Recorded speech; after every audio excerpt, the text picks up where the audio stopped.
It's getting crazy already. This shit, I think it's just, listen, between the PPP loan and the Airbnb, God is like, listen, Donovan, you on your own path right now. Do what you doing. Let them do what they do, and we gonna work it out for you. I'm like, hey, listen, God, won't he do it? No money coming in, no house, no nothing. We're both young. I'm like, why would we ever have a kid? This is stupid. So I did everything in my power to make her think I was an ancient person. I'm like, listen, I am the worst person to have a kid with. Don't ever have a kid with me. I'm telling you, it's gonna be terrible. The Bamboo Project Podcast starts in 3, 2. Welcome to the Bamboo Project Podcast. I decided I want to become a billionaire doing what I already love to do every day and documenting my journey to get there. I figure I'll make all the mistakes so you don't have to. My name is DonivanGray, and this is how I will turn my life into a living. So first, I want to start off by giving a shout out to the Bamboo Project family. The goal is for me to hit $1 million. And once I'm done, I'm going to help 1,000 of you get there. We are currently streaming on all major streaming platforms, such as Apple Podcasts, Spotify, Google Podcasts, Anchor, you name it, we on it. And if we're not on it, we about to be on it. For everyone listening to the podcast and not watching it, you can find us on YouTube at The Bamboo Project. We have over 300 videos on our channel. Dr.Sebi inspired cooking tutorials, we got that. Travel and lifestyle vlogs, got it. Makeup, got it. Hair growth, got it. Real estate, got it. Basketball, got it. It's everything us. We post something on our story pretty much every day. So you can find me on Instagram at DonivanGray, DonivanGray. And you can find the phenomenal, beautiful, amazing Melissa Burnett. Or AnetaBurn. She likes to go by AnetaBurn. AnetaBurn. Okay? They said you can't be rich being a jack of all trades. Okay? Well, we're going to prove them wrong. We have 6 different projects. We have the food project. We have the music project. We have the clothing project. We have the fitness project. We have the sports project. And we have the Bamboo Project Podcast, which you are listening to right now. Okay, this may be your first time here, and if it is, welcome to the family. But for everyone else, this is chapter 2, page 57 of this story. Okay, the podcast has 4 different segments. We have the life update. It's a weekly update on what we went through last week. We have episode playback. It's a recap of last week's episode and the things I feel like I could have done better to make it a great episode. We have Donovan's questions. It's a philosophical question that I have thought about all week. And I'm like, you know what? I want to present it to you guys. And then we have the topic of the day. Okay. All video and audio timestamps will be in the description below. Today is April 20th. So that's 4/20. Check that out. It's 1:15 p.m. On today's agenda, today's topics, I wanted to discuss a Michael Jai White interview I heard on Somebody TV. Y'all know what I'm talking about. Y'all know the guy I'm talking about. I also want to talk about quantifying women's value. How many men are husbands to successful women? Something me and Melissa were talking about earlier in the week, and I kind of want to bring that here for you guys.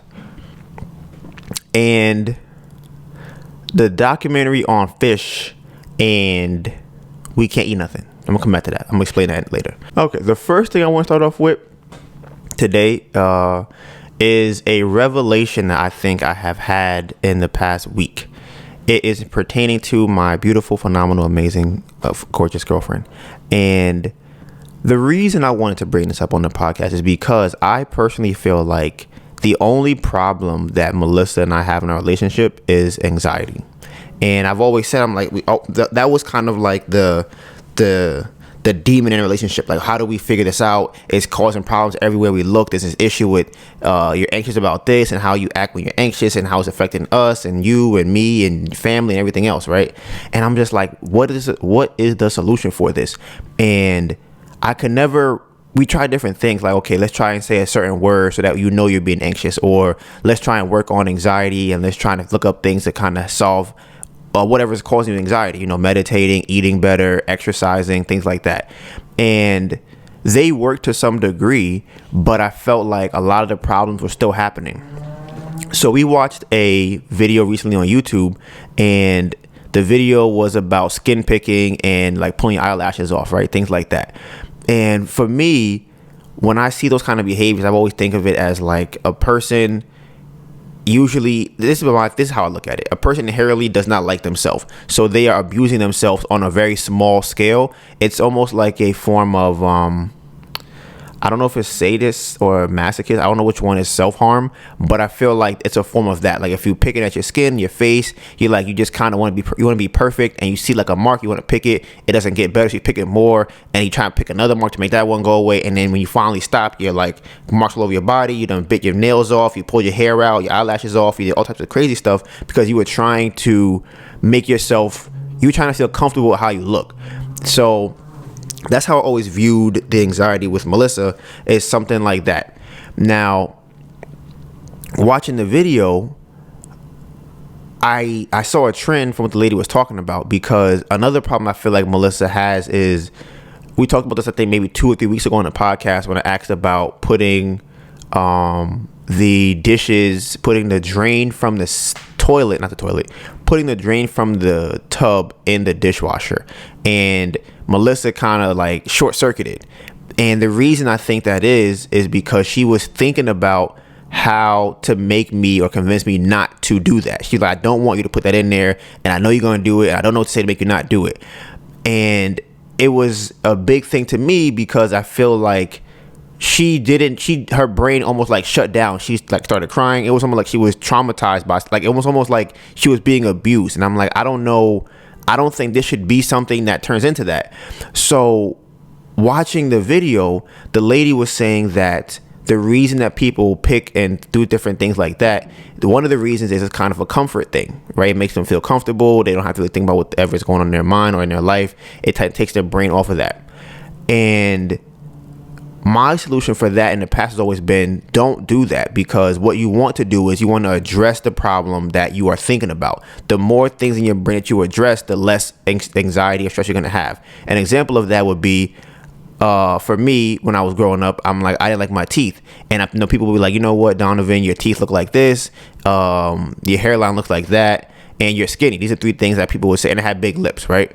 So for me, I'm like, if these are the things that I feel uncomfortable about, people make me feel uncomfortable about or try to make me feel uncomfortable about, then I need to get to a point where I solve these problems. So I go down the list. I go, okay, get bigger. So now you can't tell me that I'm skinny. I say, okay, get braces. You can't tell me that my teeth are messed up.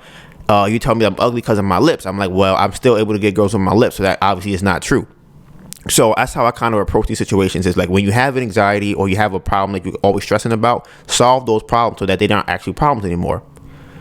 So that's how I always looked at it, as a solution. However, what I found out from this video is that it's also an impulse problem.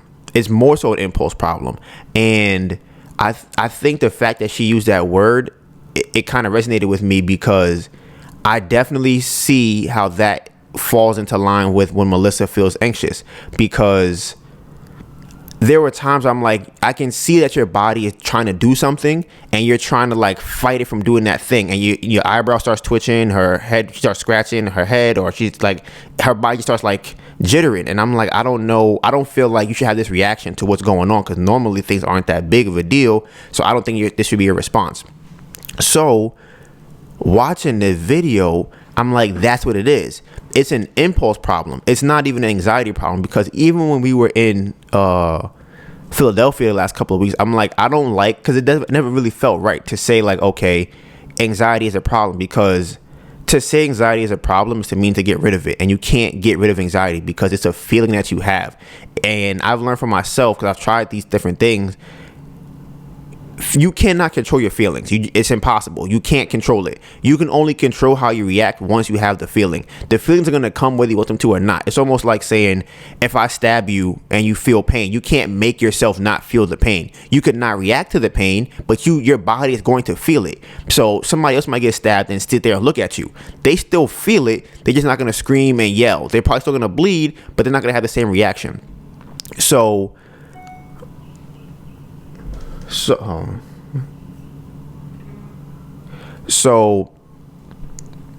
when we were in Philadelphia, I was like, okay, I don't like saying that it's anxiety because I feel like it kind of puts Melissa in a box of like how I can't really solve this problem, because if anxiety is a problem and I have anxiety, I shouldn't have anxiety about this, and you can't escape it. So now you're kind of trapped in a box of like, okay, I feel anxiety, I'm not supposed to feel it, I don't know how to make it go away, I'm trying to make it go away.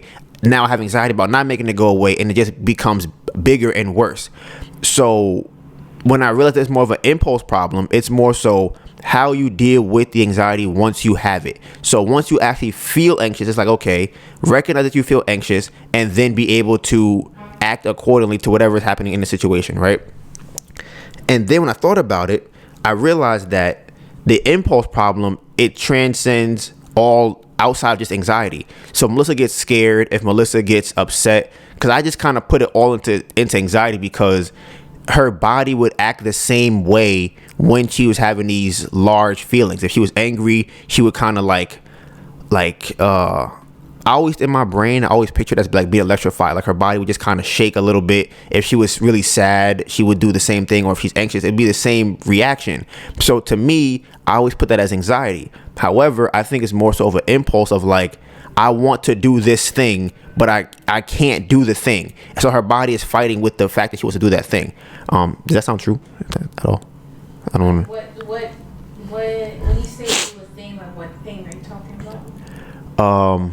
Let me think of an example. Like, okay, so back in the day, for people who are new, they probably, I don't know if they'll know this.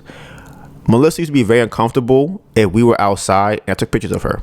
So when I would take a picture of her outside, she would become disrespectful towards me because she wanted me to stop taking pictures of her outside.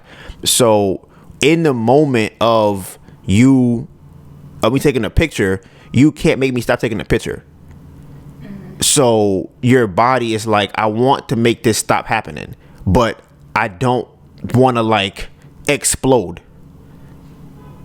Okay. So it's like you're stuck between, okay, I want to run off and stop doing this thing because I don't want to be here, but I also hold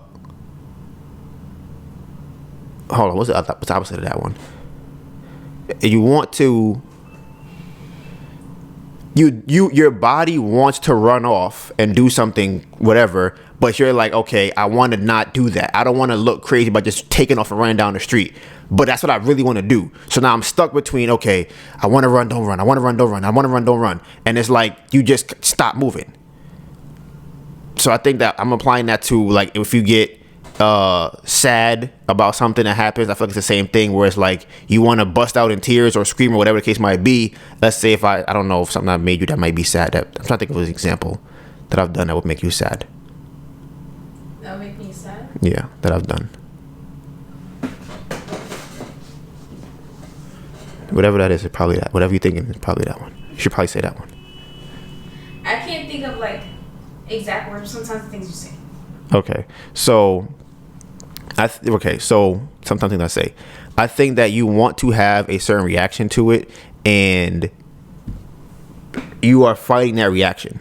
Okay, yeah, I can see that. Okay, so now the thing with that is a lot of times the reaction still comes out because you'll still end up saying something to me later about the pictures, like, oh, you'll be rude about the pictures. You will still be passive aggressive about something else that happened in the house. You'll still run out the house if you think there's a fire, that kind of stuff. So it's almost like the impulse, you never actually get it under control. It just kind of extends itself more to the future as opposed to being right now. Okay, so there's. Let me know if you think that's how you feel about what I'm saying. I mean, I think what you're saying is definitely interesting. Mm-hmm. I don't think I've ever thought about it like that. So, thinking about it now, I can see how that comes out. Because it's like, yeah, I can see that being the thing. Because that comes out in, I feel like, different areas too. Like if I want to eat something that I'm not supposed to eat, I'll still do it anyways. Like. But I don't want me to eat it. Mm-hmm. But I am also I'm fighting myself, like trying to trick myself, trying to delete apps off my phone and all that stuff, but I'll still find a way to do the thing. Mm-hmm. So, what would that be? I guess self-discipline? I call it impulse. Well, I definitely think it's self-discipline. I think that falls into the same category as impulse, because it's similar to, like you said, with that test when they would put the candy in front of the kid and make him. You have to have self-discipline against the impulse that you're feeling. So that's why I'm like, what do you think about that? Yeah. I think you disagree. I don't disagree. Mm-hmm. I'm trying to figure out like what I would do, because it comes out in a lot of situations. Mm-hmm. So that's what I'm thinking. Yeah, because this was my issue with calling it anxiety, is because that doesn't solve the problem. So let's say that you cure your anxiety or whatever that means. It's not going to stop it from when you're scared or when you're upset or when you're sad. You're going to still have the same reaction because it's not an anxiety issue. It's not it's not those issues. It's a impulse issue, how you react when you feel those things. So I've only really looked up stuff about anxiety specifically. I haven't really looked up anything about impulse control, Mm-hmm. because I'm trying to figure out. Yeah, because I want to pick my face. Mm-hmm. I want to pick my feet.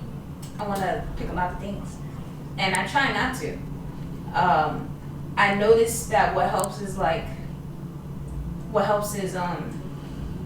trying to take care of those things, like making sure that I moisturize my feet and do like the pumice stone and making sure I do my face routine.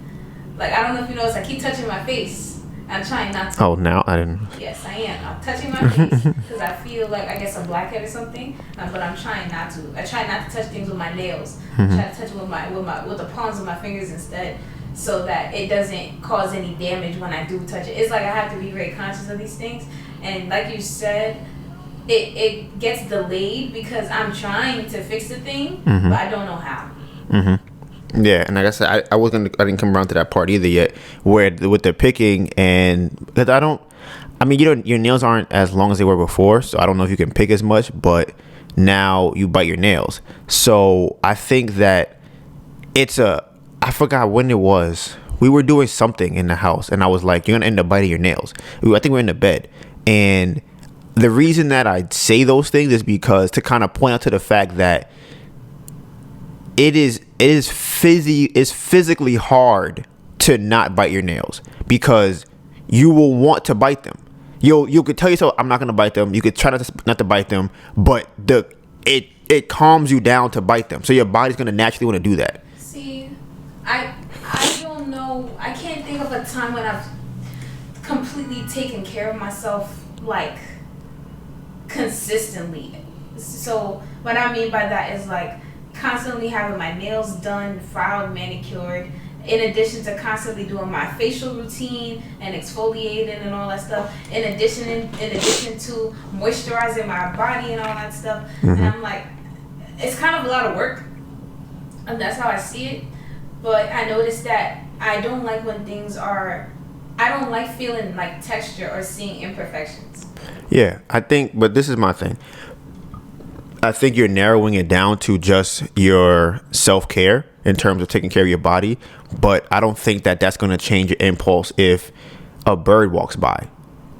Because the issue is not your body, because you can have your body and just not pick it, whether it's dry or not. You just decide, I'm not going to pick my face, I'm not going to bite my nails.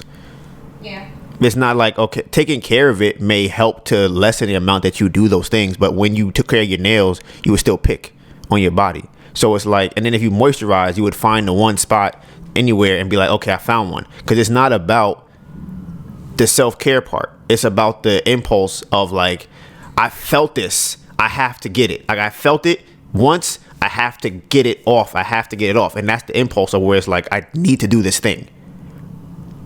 So that's why, for me, I feel like I don't really know. I have ideas on how you can like do impulse stuff, but I've never really thought of it like that. I've thought of it from I can see this perspective, but on a like words in terms of what it's called, I've never thought about that.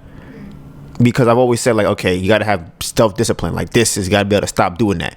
But I think it's self-discipline is different in my opinion than impulse control. Does that make sense? No. What do you think the difference is?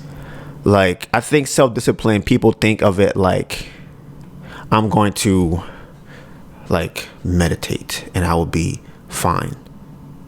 Right? And but when you're meditating, there's no impulses that are really happening.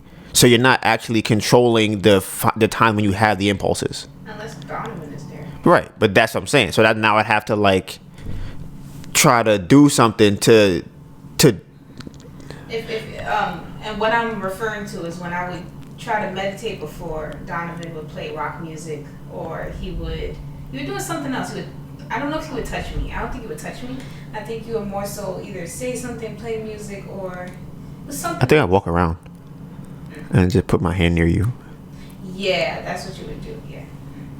So, like I said, I definitely think that it's more of an impulse thing, and the reason I like that, watch the video is because I feel as though I guess I really didn't like the fact that I was like, it's anxiety. You got to fix your anxiety. You got to fix your anxiety. You got to fix your anxiety, because I don't really think that it was working. I think what would happen is it would just come up in a different situation. So it's like, okay, you got to fix your anxiety with the birds. You got to fix your anxiety with the, something being dirty. You got to fix your anxiety with picking. You got to fix your anxiety with, whatever, call somebody on the phone. And it's like, you can't fix that because it's just a feeling that you have. So it's just like, how you react to that. So, like I said, that was something I definitely wanted to touch on, because I really feel like that is a very big breakthrough, especially in a relationship. For me personally, I also think it's a breakthrough. So I'm like, okay, now I can look at it differently. Like I can approach it as more so like I approach it more so as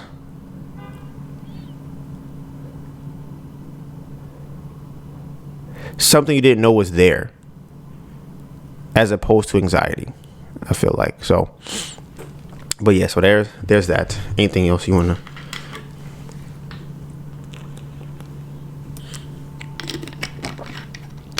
to? So, this morning, right, maybe an hour ago, maybe last night too, I saw that there's a PPP loan list that's out, and y'all familiar with the money I was supposed to get. I'm supposed to get $145,000. That was what they told me I was going to get, and I didn't get it. Right now, the crazy thing about this is I'm like, I wonder if God was looking out, because I feel like two things happened in the last, I guess, weeks that I'm like, maybe God is just telling me, listen, I'm gonna keep you safe from that nonsense, and you're gonna be good, because right now shit's getting crazy out here, right? So I was supposed to get $145,000. I got declined like 3 or 4 times. I tried to put in an appeal. It didn't work. I'm just like, you know what? I feel like this is just not for me. Y'all can see it on the podcast. I talked about it. It never went through. So y'all know about my man's George, right? So I've been talking about George getting money or getting money for me through some type of loan that's forgivable. I don't really know the specifics of it. I just know it's supposed to be forgivable up to $20,000 per business that I have. So I finally got through to whoever's the loan officer or whoever he's getting the money from, and I was approved for some money. Now, it seems as though I'm only going to be able to get the money for one business as opposed to getting it for all three, plus myself and Melissa, which I'm not mad about. I wish I could have gotten more money than I'm getting, because I'm only getting a very small amount, in my opinion, especially with what we have going on. It's weird because for me with money, it's not, I don't really, I guess, view it the same as I used to, or as most people.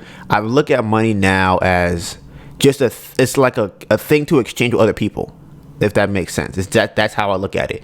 So now that I'm in the space of buying a house and making bigger moves, I'm going to need more money. So smaller amounts of money don't really affect me the same, because we just spent $40,000 on a house. So it's like, if we had to find a way to come up with $40,000 to spend, then me getting approved for this $6,000 that they gave me is not really nothing, especially now that we have to pay for the construction, which the initial amount is $7,500. So yeah, the $6,000 is good, but it's like I can't really make no moves with that. It's not really much I'm gonna do with $6,000 now. Like I said, that might go to construction costs. That might go to interest for the house. That might go to paying back rent. All I know, it can go to paying off taxes. Or I guess it can leave and be gone in a matter of a day on one bill, and it's like, damn, now I'm back to nothing. So like I said, I'm getting $6,000. If I was gonna get 20, which would have been helpful, I'm getting, honestly, it's not even 6. There's a 5 in front of that number, like a 59386, something like that. So I'm just like, damn. I'm like, all right. So I'm supposed to get that money in probably a week from now. I honestly don't know what I'm gonna do with it. But no, I'm not gonna do that. That would be risky.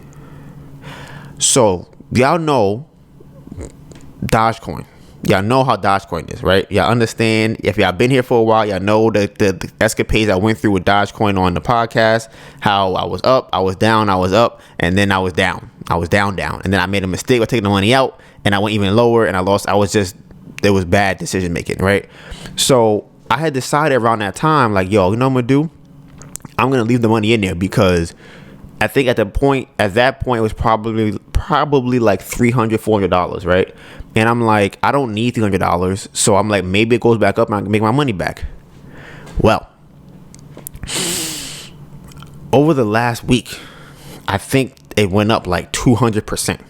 Okay, so if my math is correct, I don't know if it's I don't know how much money I had in there. All I know is right now, I'm gonna check it right now, because I'm gonna see what I bought it at, and then I'm gonna see what it's at now, because I'm so mad that I even took out the initial money I put in there. I put in like $2,000 and I took it out, and we ended up using that money to buy the house. So I guess I'm not too mad, but I had put $2,000 in there and I took it out.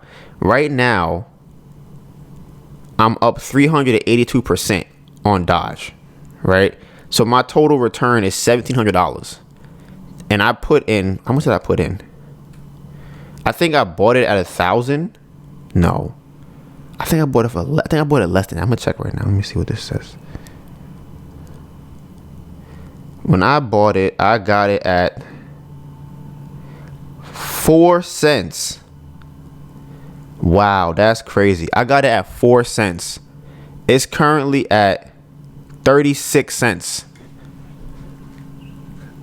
That's crazy. That is crazy. That's crazy. That's crazy. I probably could have been up $20,000 or something like now. And I'm just like, and the reason that it annoys me so much is because Melissa and I were investing in stocks last year, right? And I feel like I have a baseline understanding of how stocks work. And you should not be taking your money out of the stock market. Honestly, for the most part, you shouldn't be doing that. Now, I would say the time you should take your money out of the stock market is when it's large enough that you can actually put it into something that's even bigger, or again, put it into another stock that's going to grow at another high rate.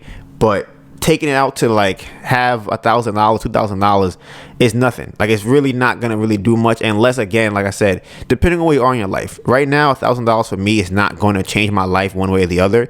20,000 could definitely help. 25 could definitely do some damage. So I could, if I had left the money in there or invested more money, which I'm gonna start doing now. Actually, I'm bringing back money Mondays. Is when I post about my finances every Monday on Instagram. I am gonna start putting like $50 a week every week to Dogecoin. Oh, I gotta sneeze.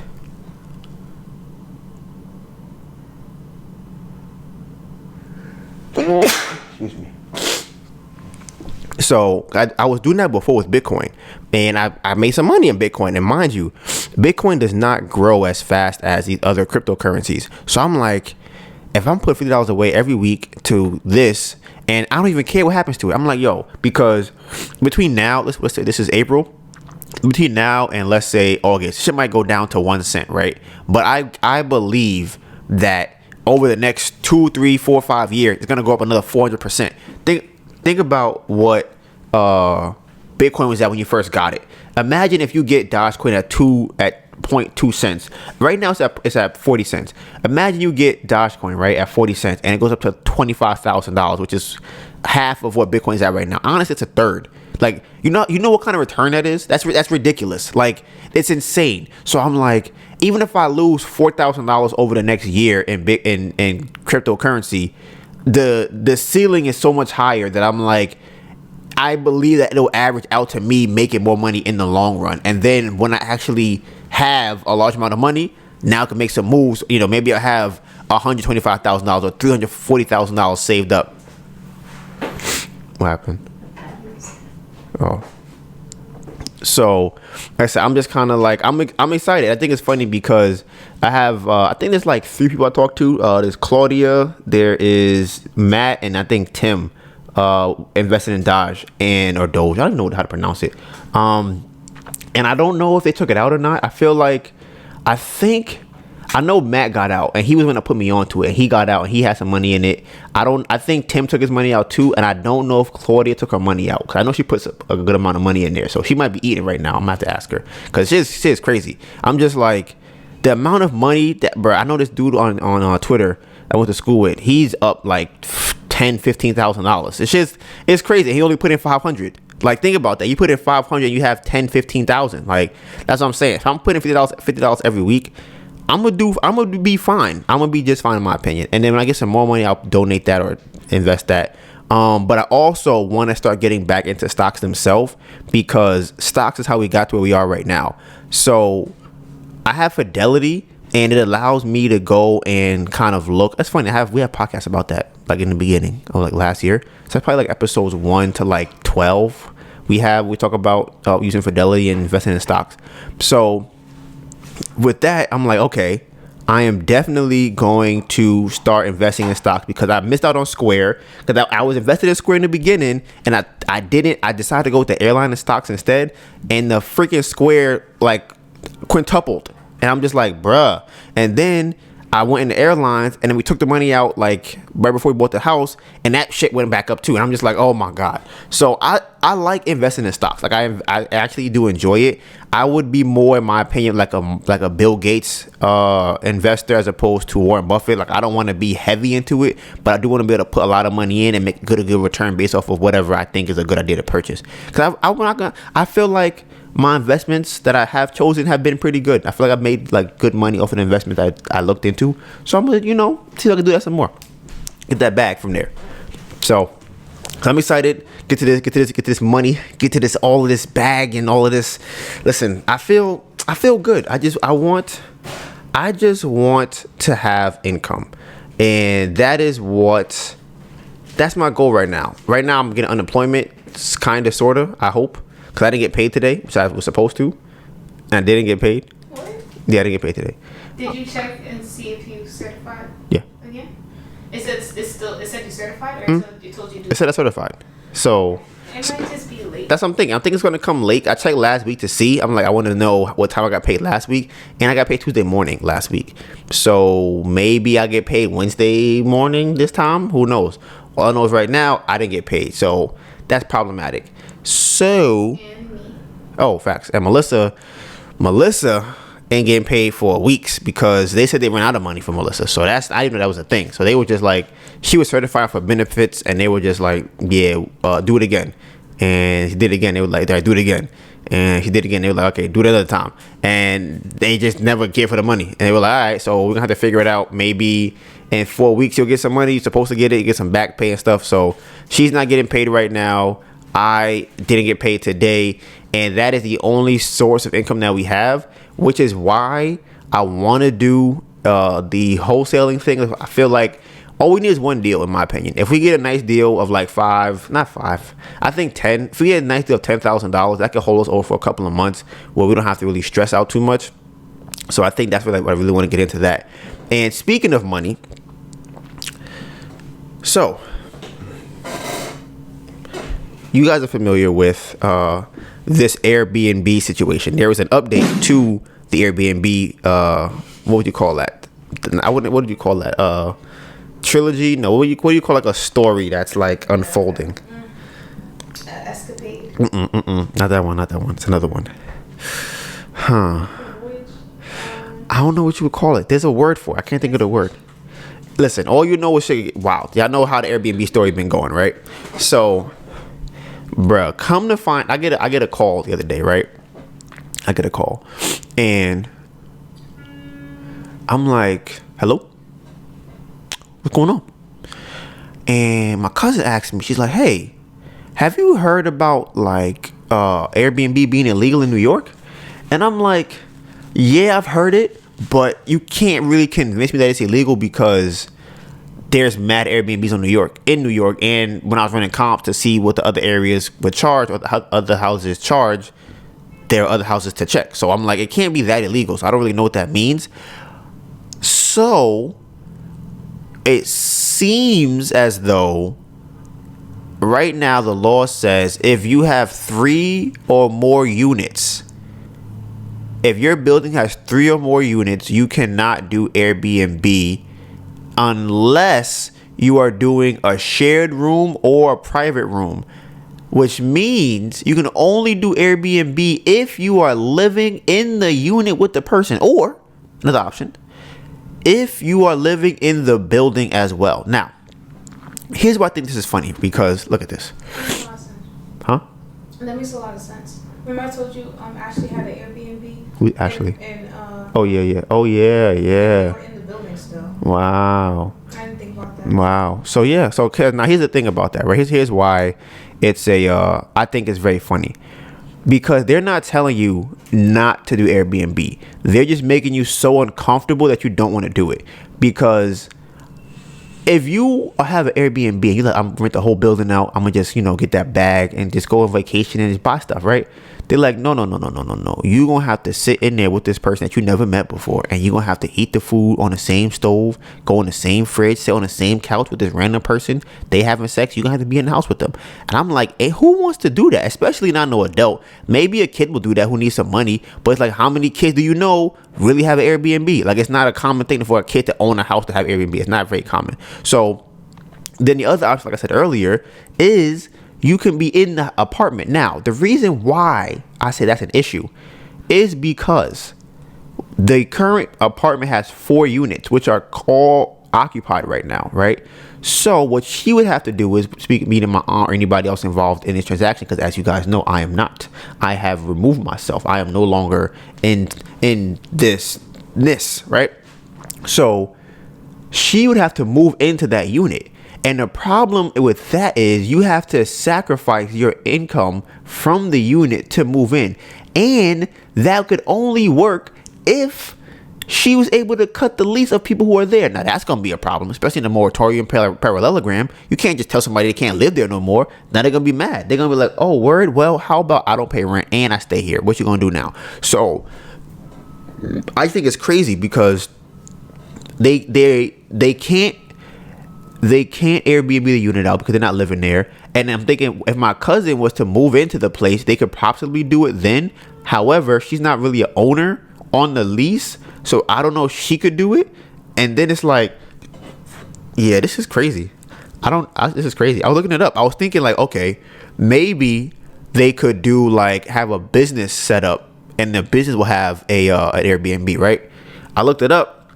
The law says it has to be a natural person. A natural person by law means you cannot be a business. You have to be, I guess, I don't know if it's breathing or something like that. So you can't have a corporation inside there releasing it out. So I'm like, damn, that's crazy. And I was thinking like, well, what if one of them move in? But again, like I said earlier, you have to now sacrifice the rent from that one unit. And now the money that you would have been making from the unit goes to what the money that you lost from the unit you're staying in, if that makes sense. It's like I said, it's gotten really messy, and it's only day 3. Like, it ain't been that long. It's been like a week, and I'm like, this already looking like it's a problem. Now, here's the thing.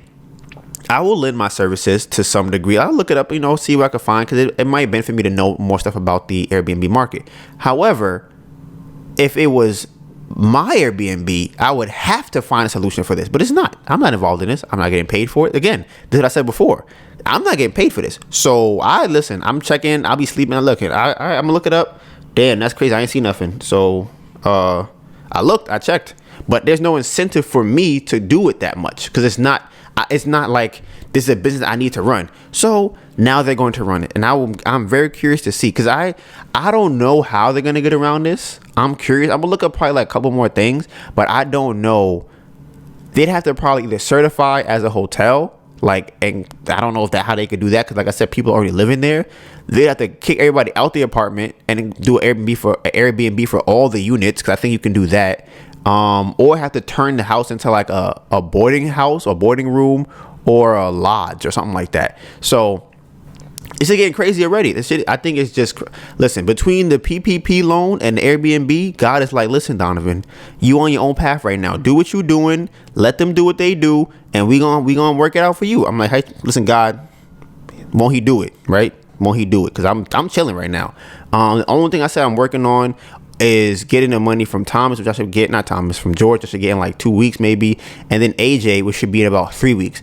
So with that is business credit. And now, like I said, we've been finessing money and credit for the last couple of months, so we know how to finesse some credit, and we gonna fuck it up. Like, listen, I don't know, honestly, we had asked him to get us 200K. If we got 50K, I feel like that is like, we set. Like, listen, 50K, I'm straight with 50K. We could definitely fuck up 50K and get to that bag with that too. Like I said, to me, it's just like, yo, we just chilling right now. We just chilling. We waiting for we like Warren Buffett, waiting for the next big thing to invest in. We just kind of like relaxing. So I feel good. I feel really, really good. Anything else that you think I forgot from last week? My court date. Oh, man, Melissa's going to court. She is a criminal. She's a wanted fugitive. Okay, she's out here doing all of the crimes that put you in jail. Okay, so if you are unaware, maybe you are, maybe aren't. Maybe you watch wholesale videos and like, oh, these are fun, these are cute and pretty. They are, right? However, we are still under an eviction process, and we don't have the money to pay the eviction process. So we filed the paperwork that's supposed to actually prevent this from happening, but I guess somehow they want you to send the paperwork to the landlord and to the court office. And I guess we only sent it to the court office, to the landlord. You said what? It said landlord, court, or both. Right. The paper said or. When Melissa called the guy, he said one. He said both. So now there's a court date for you, for me. Does it say both of us? You are not in this apartment. I don't live here, so I guess. All right, listen. So Melissa's going to court. Listen, I am a good citizen, good Samaritan. I don't be, listen, my rent's paid on time, every day, every week, every month. So yeah, she had to deal with that, and that's next week. So we honestly don't know how that's gonna go either. Like, I don't know. I can't see how it would go any way bad, because she filled out the paper. She sent it to them already. So it's kind of like, what happens now? They're probably gonna ask like, why didn't you pay? And it's like, well, we don't have the money to pay, and you know, there's a lot of COVID stuff. Like a lot of COVID. My dad got it, and you know how that went. Melissa's mom got it. I think somebody in your house got it, right? Didn't Justin get it? Or Jermaine got it? I mean, if my mom got it, I assume everybody would. But I thought somebody lost their taste of smell too. Somebody else in the house. Jermaine. So Jermaine definitely got it, and your mom definitely got it. My dad got it. My aunt got it. My cousin got it. My sister's boyfriend got it. Like, so we have the antibodies for it. Right. I'm pretty sure we got it. It's just the business is affected by COVID. It's a lot of shit happening on this side with COVID, to be completely honest with you. So I'm like, I can't see how they would be like, oh, I don't know what they would say. I can't figure out what they would say. And if they ask me why I wasn't working, I might have the text messages. It might be on my old phone. I had to take some screenshots and find it. Mm-hmm.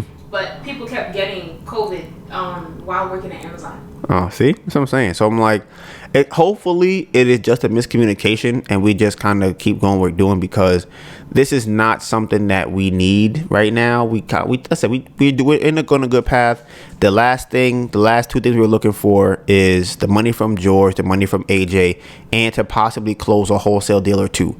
That is the goal. We're trying to get full back into wholesaling. We're still tipping our toes in it. We're trying to get back in, getting some off-market stuff, if you guys know what that means. So that's where we at. But that pretty much wraps up for life update from last week. I don't really think funny enough, this is not really a topic, but it is kind of funny. So my cousin brought her man to, so let me see if I got this. All right. I'm gonna give you a little context. 2 podcasts ago, or the podcast before this one, it might have been 2 podcasts ago, I said that I will pretty much do anything for my sister. It probably was 2 podcasts ago. maybe 3. And I'm like, if she asks me for something, if she asks me for anything, I'm gonna pretty much do it, right? Within reason, but for the most part, I'm gonna do it, right? So my sister decides to use this this chip or this token that she has, and asks me to go to my dad's, I don't know what to call this, memorial. I don't know what you want to call this, but yeah, they had his ashes and they want to throw it in the water or something like that, which I think is stupid. There's reason, I'm gonna tell you why I think this is stupid. I don't like ceremonial gestures for people who are not here. At the ceremony, who is it for? It's not for him. It's for y'all. And I don't really rock with y'all like that much either way. So it's kind of like, if y'all feel like y'all want to do this, and y'all should do it. Because in my opinion, my dad and my relationship, we were, I wouldn't say, how would I put this? We had crossed over the threshold of repairing our relationship. So at that point, we were just making it better. So we had already kind of talked and figured everything else out. And we were just like, all right, let's start doing things together, hanging out, things like that. Just regular parent stuff, right? So we were cool. And like I said, all the problems that I feel like we had a conversation about as adults. So I feel like I'm fine. Like, I don't feel like I have any regrets or anything. I don't know if I can say that for everybody else. They might feel like that. So they want to feel like they're still doing something for him. And I'm like, he's not here. This is not for him. Honestly, in my opinion, it's an empty gesture, because if y'all really felt like this is the thing that should have been doing when he was here. So my sister wanted me to go to this thing. Now I had been asked this before by my aunt, my cousin, I think my other sister, and I'm like, no, I'm not going to this. I think my uncle, somebody else asked. I'm like, I'm not going to this. This is silly. Like, I'm not gonna go to this. Here comes my sister, like, oh, hey, you should go with me to Orchard Beach tomorrow. I'm like, oh, sure. I'm like, it's nice out. I'm like, I'll go with you to Orchard Beach. It'll be me, Melissa, my mom. I have no problem going. So the next day we ended up meeting up with my sister at basketball. I was playing, whatever. And then we're in a car, and she decides to tell me where we're going. And I'm livid. Like, I'm pissed. I'm like, why? Why are you doing this? What's the point? Like, this is so stupid. Like, I don't understand. My brain short circuited. I'm like, why are you doing this? Why do you want me to go to this? She's like, oh, it's for her. It's not for them. Do it for her. I'm like, fine. I'm like, whatever. I'll do it. Fine. Got there, highly annoyed. But very interesting. Like I said, if y'all know the history, I'm saying this is a book. This is chapter 2, page 57, I think it is, right? Yes. Listen, one of the old chapters, chapter 1, we talked about how she was with her man and how that whole craziness went. Like I said, people who've been watching it for a minute, I think y'all, this is very interesting. He was at the, like, y'all can't see me, but I know y'all feel like, what? He was, yes, the guy that we talked about, the craziness, he was at this event. The one that they're not supposed to be talking, the one that they done, he was here. He was there. It's crazy. I couldn't believe I saw that. I couldn't believe it. I'm like, and mind you, I didn't know who it was at first. I'm just like, I think Melissa told me. I was like, oh, shit, what? Oh, my God, this is crazy. So, listen, stories unraveling or unfolding, that's the word. The story's unfolding. So, I think Melissa told me that they were working things out, or that they have to, what did you say? What was the quote? You said what? What did you said that? I think you said they're working on it. Oh, they're working on it. Fact. That's the quote. So listen, I want everybody in this world to be happy, and if you have to become happy by being miserable first, then that is a way to get there too. I think that one of the pitfalls people run into a lot is they feel as though because other people have problems, you should also have the same problems. And I don't think that's how you should approach things. I don't think you should approach something like, well, you fuck up, so I should fuck up too. And it's like, I didn't want to fuck up. Like, the plan was not to fuck up. Like, I don't go into a relationship like, oh, you know what I'm about to do right now? I'm about to fuck up on purpose so we can become stronger and better. No, we go into it and we realize, oh shit, this is cool. And honestly, like I said, for me personally, I can't say that I've dated someone who blatantly disrespects me. Let me see. What time is this thing? What time is it? What time is it? Say the number. 18:28. Blatantly disrespects me. I don't know. I mean, I don't know. It's hard because when I was running the game, everything was disrespect. That wasn't. If the girl wasn't completely happy and submissive, it was disrespect. So I feel like my gauge is kind of off. It's kind of skewed. So I definitely could find some things I'm like, nah, I ain't really fuck with that. But it could be something like a girl being late. I'm like, you disrespect me like that? You gonna come late? You know what time it's supposed to be at 3 o'clock? It's 3:06 and you ain't say nothing? Wow, you don't respect me. That's crazy. So, a lot of things like that. But that is the finale of the life update. So we're gonna keep seeing or keep you guys updated what happens with all of that stuff, because that's gonna be interesting. Now, the episode playback. I did not listen to last week's episode. I was gonna do it this. I was going to do it this week. This morning, but I'm like, nah. I'm like, nah. I'm gonna do it next week. Because like I said, we're pretty much ahead of everything we're supposed to do. But I think to then try and listen to the last podcast for an hour and a half, I think it was. At this time, it wasn't worth it today. So next week, I'm gonna definitely have that on there for everybody. And today's topics. What time are we at? We are at an hour. Okay, that's not bad. That's good.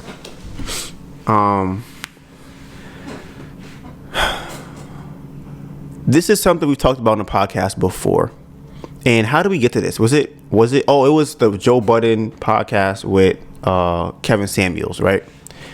Funny enough, I'm not gonna lie, I actually enjoyed the podcast more without Rory and Mal. I wasn't. Let me say this also. I was not a big fan of the podcast, so I can't say that I've been there for the whole time. But I thoroughly enjoyed listening to this guy talk, because I felt like who were there were more mature and more intelligent than Rory and Mal. I feel like they had more of a better perspective to speak on when they were talking in a situation. I have not seen the other episodes that they've done. With this one particularly, I was like, oh, this is like, I feel like it's an adult conversation. So I enjoyed that. It wasn't about like fucking bitches and pussy and shit like that, but it could have been because it's the guest, so I don't know. And yeah, I enjoyed it. Honestly, to be completely honest, I feel like the most immature one there was Joe Budden out of all the people that were there. Really? Even the one that was talking about his mom? Yeah, because I feel like he wasn't trying to be like make like corny jokes. I feel like he was just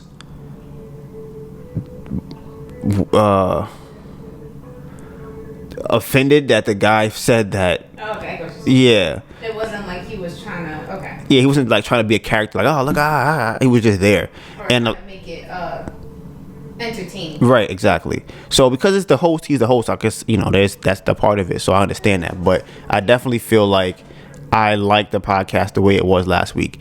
Now, we have talked about this on a podcast before, right? I don't know what episode it was, but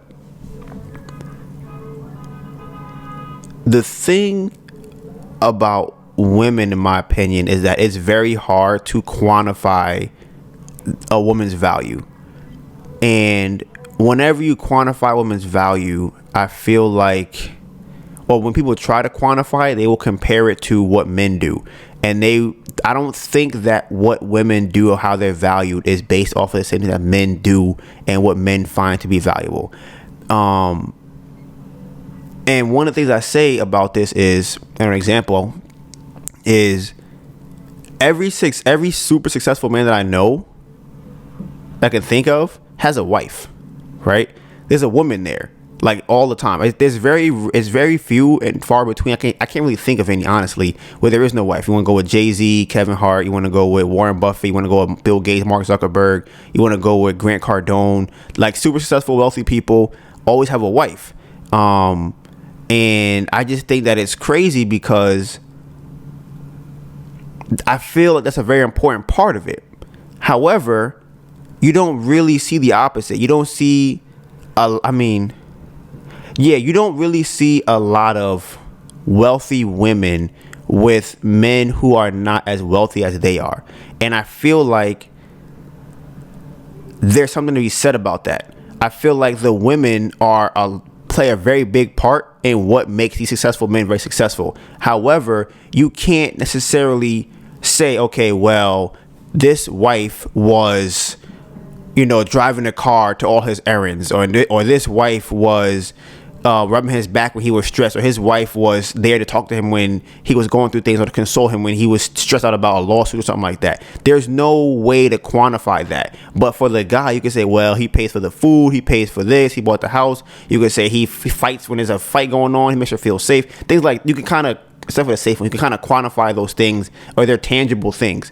And I just think it's kind of a disservice to women, because there's no way to do that. And because we can't quantify it, I feel like they are devalued, because like, well, what do you do then?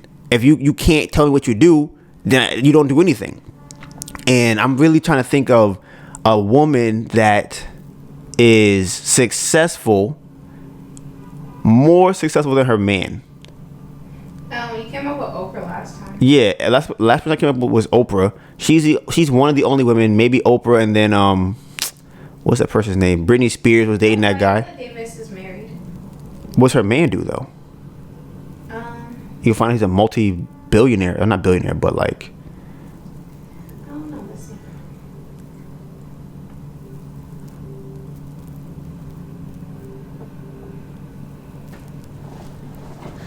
So right now I got Britney Spears, Oprah. And then when we first had this conversation, I thought about the woman that started Spank. She's a billionaire, but her man is like owns 3 sports teams or something like that, and has his own multi-billion-dollar company. So it's kind of like, even as great as she is, she's still on a tangible level or quantitatively below him. So it's like, people will see that and feel like, okay, well, her value is based off of the money that she brings to the relationship, or what she can do physically for it. And I don't think that he would be where he was without her. But you can't prove that. There's no way to really justify that. So you found the husband? He's an actor. He's not like. Oh, he's not a Viola Davis actor? Yes, no. Okay, I mean, I respect it. So like I said, I think, I'm not saying it's not out there. I'm just trying to think of all the other people who are like that. So you got Viola Davis, I think Megan Good Oprah. Is married, and she's the guy she's talking to. Megan Good. That's the one that was with Nipsey? No, that's Lauren London.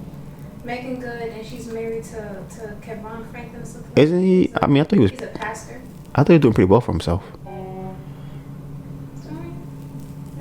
I mean, I'm thinking about the super wealthy people. I wasn't really thinking about them. Yeah. Like, how many billionaire women have a husband that from the U.S.? Anywhere? Like, how many? I don't know how things are set up in other countries. Mm-hmm. Because there might be more billionaire women in other countries or something like that. But yeah. So that's just something that I think about. Because like I said, I feel like it's very hard to find. If you were going down the list of all the white, old, 100-year-old men, they're married. Like, they're all married to a woman who has to put up with whatever their nonsense, whatever they go through, whatever their shortcomings are. She has to deal with that. And you really can't put a number on. You can't value that. There's no way to do that. Like, there's no way that just, something that's, I guess, I don't know how you would call it, a smile when you stressed out, or a laugh, or a joke. You can't really put a number on that. And like I said, it's just something I was thinking about when I heard the thing with Kevin Samuels. I forgot what he said. What was he saying in there? I don't even remember now. That women ain't shit, and they don't bring nothing to the table, and that men will always cheat on you, and you should deserve that. And yeah, like I said, he be saying some wild stuff sometimes. Like, fuck your kids. Huh? Fuck your kids. My man said was in it. We listened to a video when he was coming back from Philadelphia, and this lady was saying that she has, I think, 2 or 3 kids with somebody else, but she wants a high value man, which is a man that makes like $400,000 a year or something like that, right? And my man's told her, well, listen, the men that like you want don't want you because you have kids. So if you want that man, leave your kids with your husband and just forget about your whole family. I was like, damn, bro, that is not what I thought he was going to say. I thought he was going to give her a solution. And I think it's funny because one thing about him that I guess I would say I respect, if that's the right word, is that he doesn't really even give solutions, which is kind of crazy to me. Like, people will be asking, like, what should I do? And he'd be like, listen, there is nothing you can do. You already fucked up. Like, you already had a baby when you shouldn't have. That's it. You have lowered your value. Now deal with the man that's in your value. That's it. And I'm like, damn. Because it's like, you think about it, and it's true. You made a mistake, and you have to live with your consequences. And I definitely think most people don't want to live with the consequences. They don't think about this stuff growing up. I remember there was a girl I was talking to when I was in college, and we thought she was pregnant. Like, I think she missed her period for like a day or two, right? And she was thinking about having a kid. I'm like, yo, I'm an ancient person. Like, I'm an ancient dad. I am not a good father. I'm gonna leave you. And if you try to bring the kid to me, I'm gonna tell him that I hate you. I'm gonna tell him I'm not raising this kid, right? I'm gonna leave him. You're never gonna see me. And when they ask you why I'm not around, I want you to tell them this is your fault. I'm gonna tell them this is why. Cause I told you should have no kid. You wouldn't have a kid anyways. I'm like, I don't have a job. At that time, I think I was unemployed. I wasn't even doing bike messenger yet. I just got kicked out of college. I might have been like 20 maybe. No money coming in, no house, no nothing. We're both young. I'm like, why would we ever have a kid? This is stupid. So I did everything in my power to make her think I was an ancient person. I'm like, listen, I am the worst person to have a kid with. Don't ever have a kid with me. I'm telling you, it's gonna be terrible. And luckily enough, she wasn't pregnant. However, that saved both of us probably, because there is no reason that at that point I should have had a kid. No reason at all. She was okay with it, and now you know what she would have been? Average at best. She would have been a 20-something-year-old with a kid. She would have been 30 with a kid. I can't say for sure that we would have gotten, married or whatever. I remember my dad told me, like, he was very flabbergasted at the fact that I had said I was gonna leave her and disappear. He was like, "Nah, I didn't raise you like that." I'm like, I hear you, but I'm not about to be around this. I'm not doing this. I'm not doing this. Like I said, I tried everything in my power to let her know, like, this is a bad. I just even cried, which is crazy. I'm like, this is stupid. This is a bad idea. This is not a good idea. We should not have a kid. So, like I said, I just think that I was thinking about it long term. I'm like, yo, if I have a kid right now, I don't even have money. And I have to go out and make money just to pay for the kid. How am I have money for myself to do anything? I can't have money for me to make any decisions if I have money going towards this kid. This is a bad idea. So definitely, I want to say I escaped that, and now I can be a high value man with no kids, and she could be a high value woman because she had no kids. So everything worked out. I think people just really forget, like, yo, having a kid is a big deal. You don't have to have a kid. Like, you can wait. Women don't like to hear that. Women hate to hear that. They be like, I can't wait. I gotta have a kid at 26. When you have a kid again, what age is that? Well, I don't know. Yeah, I have to have. I haven't thought of my cutoff point for when the kid needs to be conceived. But I know how much money I'd like to have. That's what I'm looking at. So I need probably a couple million. A couple million? Yeah. Well, that's kind of high. That's very high. I hear you, but I feel like that's just high to have kids. Because I feel like you could have one kid with like $400,000 a year. I hear you. But like, I'm not mad at it. The best of the best. $400,000 can get you. I could lower it $1 million. Okay, I can say that. I can see that. Because I'm like, you said a couple million. I meant like maybe 2 or 3. Yeah, I hear you. I'm just saying that. Yeah. I'm gonna need a midwife. I'm gonna have a water birth. I'm gonna have to. My food has to be on point. Think about that. If you could have a chef. You pay them $50,000 a year, living chef. That's what I'm saying, and it has to be completely organic, vegan. Like, I have to think about all the things that I have to put in my body. Like, it's going to be very meticulous. Very. They gonna listen. My child is gonna keep the placenta. It's gonna be like I'm gonna have to eat it or something, turn it into pills, whatever the crazy do all of it. Yeah. So like I said, I was thinking about this recently, and I'm just like, damn. I'm gonna have a kid soon. I'm like, this is crazy. I'm turning 27 next week, sometime this month, next week. And I'm just like, bruh. I'm like, yo, this is crazy. Would it be crazy? No, what's 7 days from today? It'll be the 27th. So my birthday is next Wednesday. Probably. Or next Thursday. Yeah. So Yeah, man. I'm really just like, I'm probably gonna have a kid within 5-6 years from now. Cause I'm like, you're gonna be going on 30 in 5 years. Are you ready for that? I mean, what difference for me? You gonna be old. That's not old. You average at best, Melissa, at 30. Listen, you have to do things that make you above average. Talk your talk. Simple. Yeah, man. So I know, shit crazy. The next thing I want to kind of touch on was we watched a documentary on Netflix, and bruh, man, listen.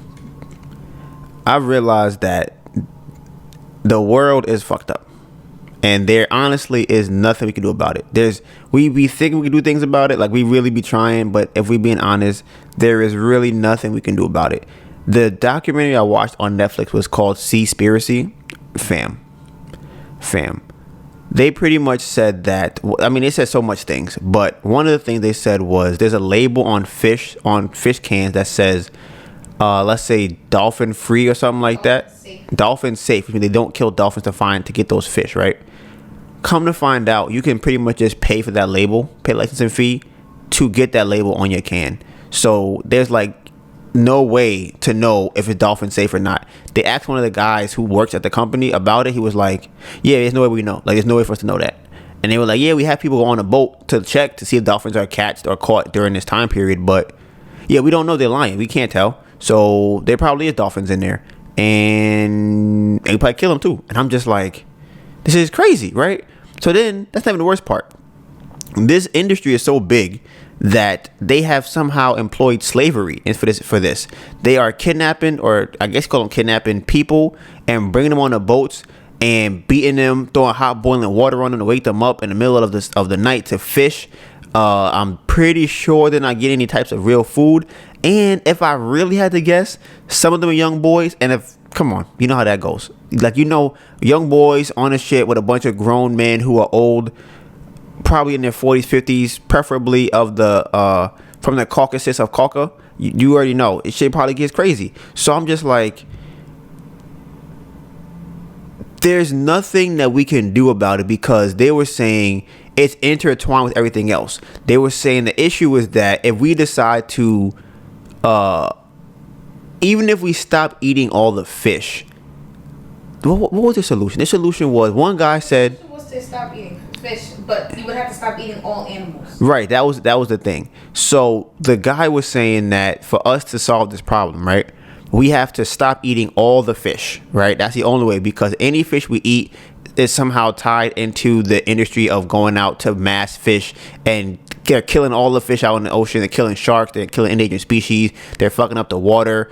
Then they have something called farm fishing, which looked crazy to me, where they had the feces of the animals. They were trapped in it. They had I didn't know this was a real thing. They had fish lice.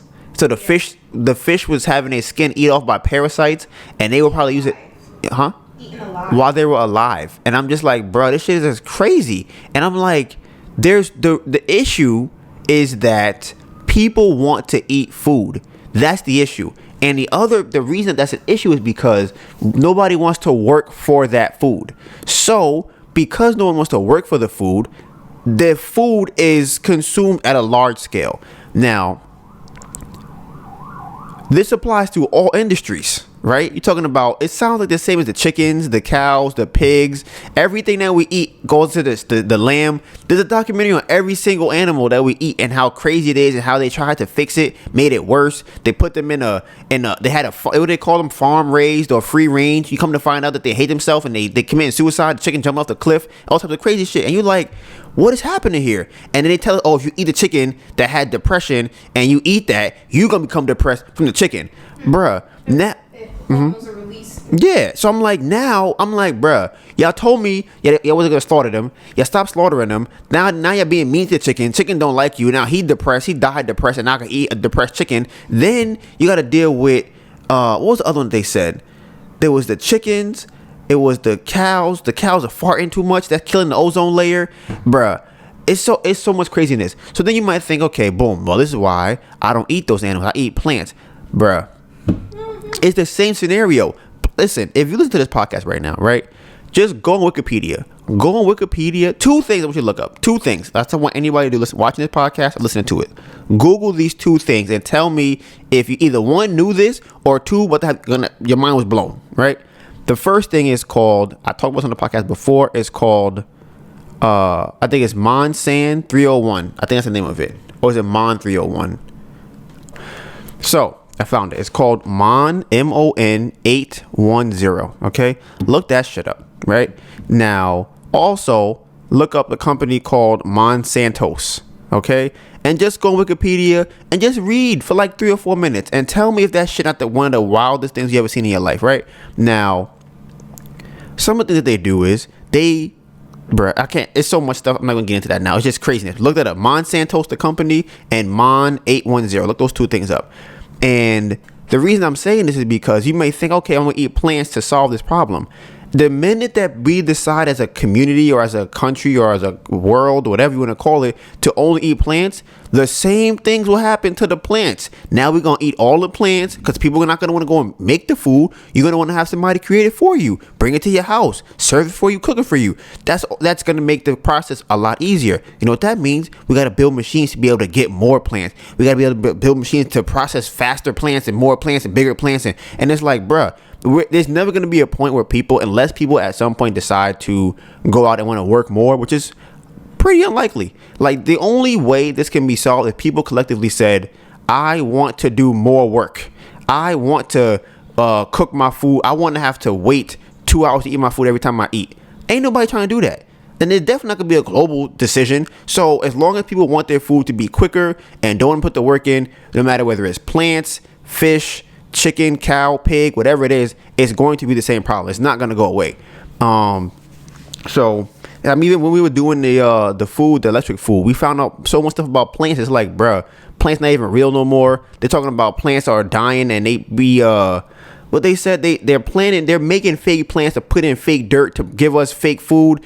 And then this is the last thing I want to say too about the fish things. It's crazy. So I'm actually not even surprised about this too much.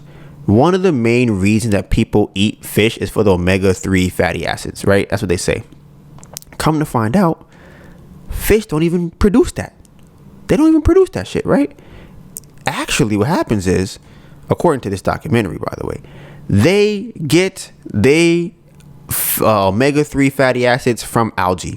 You know, it's fun, and that's a plant. Mm-hmm. I think it's so crazy because if you look it up, they pretty much say that you can only get omega-3s from fish, and you can't get it from anything else. That's what they say. Mm-hmm. That plants don't produce it. Right, and they're the biggest source of omega-3 fatty acids. You need omega-3s, you gotta get the fish oil. You gotta get fish oil. Come to find out, the oil that we're getting from the fish, or the fish oil, whatever you want to call it, comes from the food that they're eating. So hey, thought, why not just eat the food that they're eating and get it straight from the source? Why not figure out, hey, if that thing has what I need, why am I gonna wait till this animal eats it, then that animal eats him, that animal eats him, that animal eats him, and then I eat the last animal? Come on now, like, come on, what are we doing? Shit, this is what I'm saying. So all I know is the shit is crazy, and I really don't think there's a solution for it. We watched the documentary, we kind of just like, you know what, we really don't even want to eat fish. But I'm like, if that's the case, it's like we can't do nothing. We can't use iPhone. We can't eat cookies. We can't eat crackers. We can't use plastic. You can't use a microphone. Like, everywhere we look. Talk about the plastics, babe. Bruh, everywhere we look, they talking about some. Oh, and that's another thing too. I'm talking about the plastic. I'm listening to plastic. Y'all are all familiar with this, right? They have been telling us for years now, mostly more recent, but for years, that the problem with the ocean is the plastic. They're like, listen, we have to get the plastic out the ocean. It's killing everybody. You know, you ever seen it? They show you like a nice fish, and like fish look real cute, and it's wrapped in a plastic bag, its head halfway off, and you're like, oh my god, the plastic bag killed the fish, right? And you see another picture, there's a straw halfway in the fish nostril. You're like, oh my god, my straw's killing the fish, and everybody going crazy, right? You're like, you know what? The problem is the damn straws and the plastic bags from C-Mart, from C-Town, right? So now we done had this whole global decision to decide that we are going to ban or try to prevent plastic from getting in the ocean.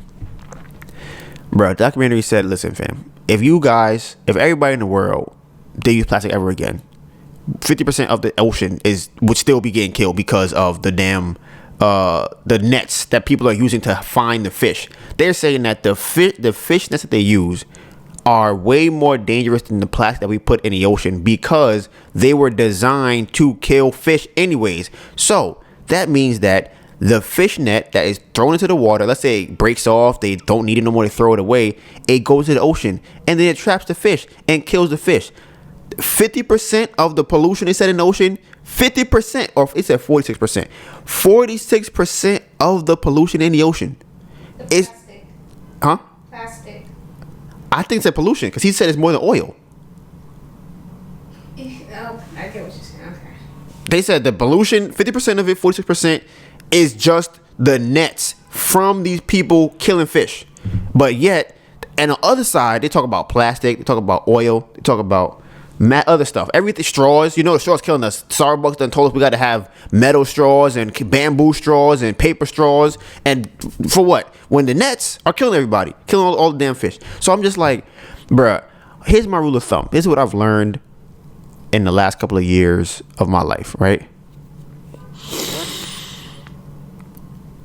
If there was a marketing campaign behind it, it's probably a bad idea.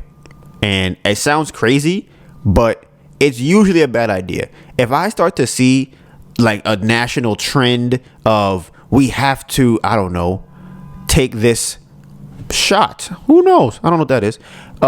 We have to stop having straws. We have to drink milk. We have to, what is it? What is the other one for you? Eat broccoli, carrots. All these things are good for you. And it's just, you got milk? You got all these ads everywhere. Cauliflower, bruh. Even Viagra. You think Viagra was built to do with milk for that? Look up how Viagra started. And y'all be like, but how did this happen? Because the TV, everything around you, right, is like, do this, do this, do this. Then people see that and go, okay, I should do that. Then the word of mouth gets around. Everybody keeps doing it. Now it becomes a part of the culture. And I'm like, when I really start seeing like, okay, this is becoming a trend. Everybody's doing this all over TV. I'm like, not doing that. I don't care. And I could be wrong in some instances.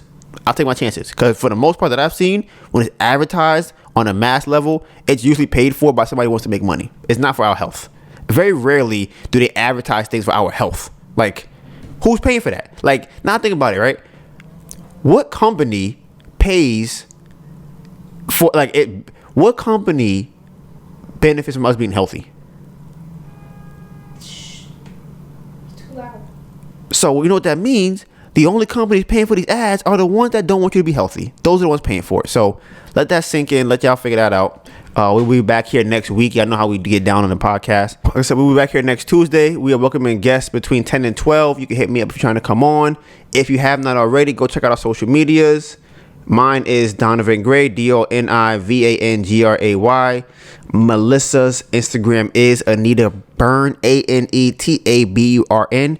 We have 6 different projects. We have the food project. We have the clothing project. We have the music project. We have the fitness project. We have the sports project. And we have the Bamboo Project podcast, which you just finished listening to right now. Okay? You know what it is. Hashtag Bamboo Project 2021. We going up all year. You know the vibes. And with that being said, Bamboo Project out.